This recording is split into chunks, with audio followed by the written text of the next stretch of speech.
നല്ലൊരു party wear collection ആയിട്ടാണ് ഞാനിന്ന് വന്നേക്കുന്നത്. അത് നമുക്ക് അഫോർഡബിൾ റേറ്റിലാണ് വരുന്നത്. സോഫ്റ്റ് ആയിട്ടുള്ള ക്രഷ്ഡ് ഫാബ്രിക്, സിൽക്ക് ഫാബ്രിക്കിലാണ് വന്നേക്കുന്നത്. റേറ്റ് വന്നത് 2195 ആണ്. നല്ല സോഫ്റ്റ് ആയിട്ടുള്ള ഫാബ്രിക്കാണ്. അതിൽ നല്ല രസമായിട്ടുള്ള എംബ്രോയ്ഡറി ചെയ്തിട്ടാണ് ഹൈലൈറ്റ് ചെയ്തേക്കുന്നത്.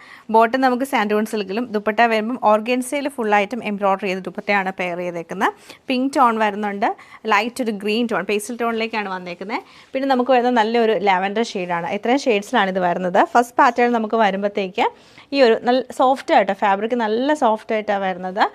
ഫ്രണ്ട് പോർഷൻ ഫുള്ളായിട്ട് നമുക്ക് ഇങ്ങനെ ആ ഒരു എംബ്രോയ്ഡറി ചെയ്ത് ഹൈലൈറ്റ് ചെയ്തേക്കുവാണ്.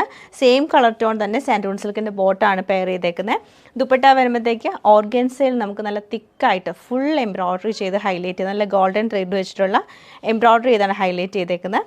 ഇങ്ങനെയാണ് ഈ ഒരു ഫസ്റ്റ് പാറ്റേൺ നമുക്ക് വന്നേക്കുന്നത്. നമുക്ക് അടുത്ത കളക്ഷനും കൂടെ ഡീറ്റെയിൽ ആയിട്ട് കണ്ടുനോക്കാം. സെക്കൻഡ് പാറ്റേൺ നമുക്ക് ഇങ്ങനെയാണ് വന്നേക്കുന്നത്. ലൈറ്റ് ഒരു പിങ്ക് ടോണിലാണ് വരുന്നത്. സെയിം തന്നെ ഓർഗൻസയിലാണ് നമുക്ക് ദുപ്പട്ടയും വന്നേക്കുന്നത്. നെക്സ്റ്റ് നമ്മൾ കാണുന്നത് ലൈറ്റ് ഗ്രീൻ ടോണാണ്. സെയിം പാറ്റേൺ തന്നെയാണ് ഇതിലും റിപ്പീറ്റ് ചെയ്തേക്കുന്നത്.